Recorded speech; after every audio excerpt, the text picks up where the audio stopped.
اللہ تعالی علیہ وسلم سے تعلق اس لیے ضروری ہے، اگر ہمارا تعلق قرآن سے کمزور ہوگا، صاحب قرآن صلی اللہ علیہ وسلم سے کمزور ہوگا، تو ہم اللہ کی رحمتوں سے دور ہو جائیں گے۔ تعلق کمزور ہوگا، ہمارے سے اللہ عظمتیں، رفعتیں، بلندیاں چھین لے گا اور ہم پر ذلت و خواری مسلط کر دی جائے گی۔ قرآن مقدس کو پڑھیے، اللہ تبارک و تعالی نے بنی اسرائیل کا ذکر پورے قرآن میں جا بجا فرمایا ہوا ہے۔ بنی اسرائیل وہ قوم جن کو آج یہودی کہا جاتا ہے، ایک دور وہ تھا کہ وہ اس کو رائے ارض کی سب سے عظمت والی قوم تصور کی جاتی تھی۔ بنی اسرائیل کو اللہ نے تمام عالم میں بزرگی عطا فرمائی، رفعت و بلندی عطا فرمائی۔ ایک دو نہیں، کئی انبیاء بنی اسرائیل میں مبعوث فرمائے گئے۔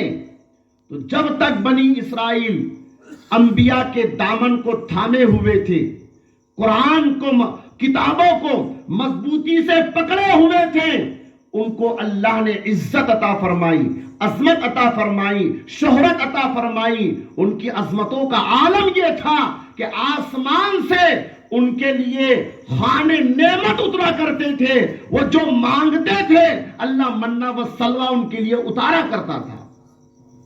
بڑی رفعتیں، بڑی بلندیاں اللہ نے ان کو عطا فرمائی۔ لیکن پھر قرآن کہتا ہے کہ ایک دور وہ آیا کہ اللہ نے ان کی عظمتیں چھین لی، ان کا وقار چھین لیا، دولت چھین لی، ان پر غربت کو مسلط کر دیا، ان پر اللہ نے جو ہے تو خواری کو مسلط کر دیا، اور وہ اللہ کے غضب کے شکار ہو گئے۔ قرآن کہتا ہے وَضُرِبَتْ عَلَيْهِمُ الذِّلَّةُ وَالْمَسْكَنَةُ وَبَاءُوا بِغَضَبٍ مِّنَ اللَّهِ، اللہ نے ان پر خواری کو، ذلت کو اور غربت کو مسلط کر دیا۔ وَبَاءُوا بِغَضَبٍ مِّنَ اللَّهِ، اور وہ اللہ کے غضب کے مستحق بن گئے۔ اور یہ سب کیوں ہوا؟ آگے اللہ فرماتا ہے وہ اللہ کی آیتوں کے انکار کرنے والے تھے، اور ناحق انبیاء کو شہید کرنے کے جرم میں اللہ نے ان سے یہ تمام عظمتوں کو چھین لیا۔ ان کی ذلت، ان کی رسوائی، ان کی غربت اور ان کے جاہ و جلال سے محروم ہو جانا، اس کا سبب اللہ کی آیتوں کا انکار، اللہ کے کلام کا انکار، اللہ کے نبیوں کی توہین، یہ سبب تھا۔ ان اسباب کی وجہ سے اللہ نے ان کو ذلت و رسوائی کا شکار بنا دیا۔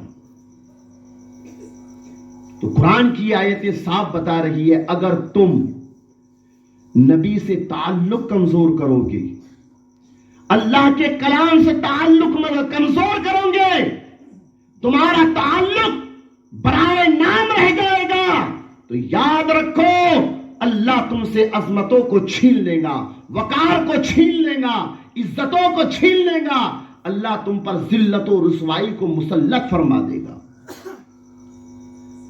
آج ہم اپنا جائزہ لیں، پوری امت مسلمہ کا، کروڑوں کی تعداد میں ہے پوری دنیا کے اندر۔ ہندوستان میں 35 کروڑ کی آبادی ہے مسلمانوں کی تقریباً،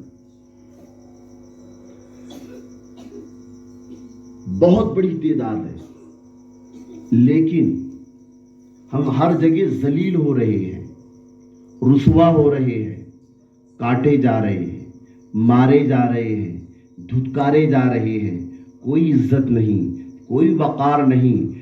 وجہ کیا ہے؟ تو علامہ اقبال کہتے ہیں وہ زمانے میں معزز تھے مسلمان ہو کر، اور ہم خوار ہوئے تاریک قرآن ہو کر۔ یہ ذلت، یہ رسوائی کی وجہ ہے کہ ہم قرآن کو چھوڑ دیا ہے ہم نے۔ درس قرآن اگر ہم نے بلایا ہوتا، یہ زمانہ نہ زمانے نے دکھایا ہوتا.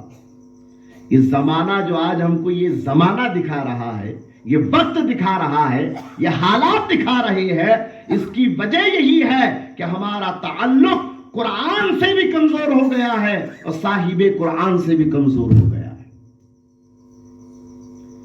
اگر ہم چاہتے ہیں کہ ہماری عزت بحال ہو جائے، ہمارا وقار بحال ہو جائے، ہم اللہ کے محبوب بن جائے، ہم اللہ کے چہیتے بن جائیں، قدم قدم پر اللہ کی رحمتیں ہمارے شامل حال ہو جائے، تو ہمیں قرآن اور صاحب قرآن سے اپنے تعلق کو مضبوط بنانا پڑے گا. صحیح کہہ رہا ہوں کہ غلط کہہ رہا ہوں؟ قرآن اور صاحب قرآن صلی اللہ تعالی علیہ وسلم سے تعلق ضروری کیوں ہے؟ اس کی دوسری وجہ یہ ہے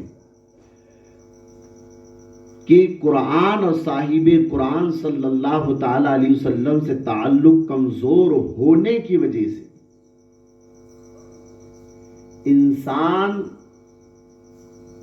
روحانی، قلبی، باطنی بیماریوں کا شکار ہو جاتا ہے. قرآن سے تعلق کمزور ہو گیا، صاحب قرآن سے تعلق کمزور ہو گیا تو ہم قلبی بیماریوں میں، روحانی بیماریوں میں، باطنی بیماریوں میں گرفتار ہو جائیں گے. گمراہی ہم کو گھیر لے گی، ہم بے راہ روی کا شکار ہو جائے گی. شیطان ہمارے ساتھ ایسے کھیلے گا جیسے بچہ گیند کے ساتھ کھیلتا ہے. لہذا اگر تم چاہتے ہو کہ تم ہر طرح کی باطنی، میں تھوڑے باطنی اور روحانی بیماریوں کو تھوڑا سمجھا دوں. باطنی بیماری کیا ہے؟ ہارٹ اٹیک کی بیماری کی بات نہیں کر رہا ہوں میں، یہ تو جسمانی بیماری ہے. بخار، ہارٹ اٹیک ہے نا، کینسر، یہ جسمانی بیماریاں ہیں. روحانی بیماری کیا ہے؟ انسان کی آنکھ بھی سلامت ہے، کان بھی سلامت ہے، ہاتھ بھی سلامت ہے، ہارٹ بیٹ بھی اچھی ہے، بی پی بھی اچھا ہے، شوگر بھی نارمل ہے، سب کچھ اچھا ہے، جسمانی طور پر تندرست ہے، توانا ہے.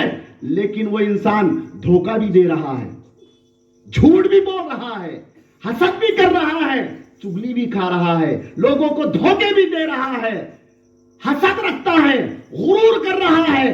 انا یہ میں یہ انا، یہ قلبی بیماری ہے، یہ غرور روحانی بیماری ہے، یہ باطنی بیماریاں ہے. یاد رکھو، جسمانی بیماری اگر ہو جائے تو جسم کمزور ہوتا ہے، جسم لاغر ہوتا ہے، اور اگر روحانی بیماریاں ہو جائے تو انسان کی روح کمزور ہو جاتی ہے، اس کا باطن گندا ہو جاتا ہے. اور یاد رکھو، اللہ عالم الغیب و شہادہ ہے، وہ ظاہر سے زیادہ تمہارے باطن کو پسند فرماتا ہے. ظاہر سے زیادہ باطن کو پسند فرماتا ہے. اس لیے ظاہر میلا کچیلا ہو، رنگ اچھا نہ ہو چلے گا، لیکن باطن پاک ہونا چاہیے. بلال حبشی غلام ہے، کالے ہیں، موٹے موٹے ہونٹ ہیں، کوئی رنگ نہیں، کوئی نقش و نگار نہیں، ظاہری حسن سے عاری ہے، لیکن دل اللہ اور رسول کی محبت سے منور ہے. تو بلال کا مقام یہ ہے کہ میرے آقا فرماتے، بلال میں ایک روز جنت میں گیا تو میں نے اپنے آگے آگے تیرے چلنے کی آواز سنی.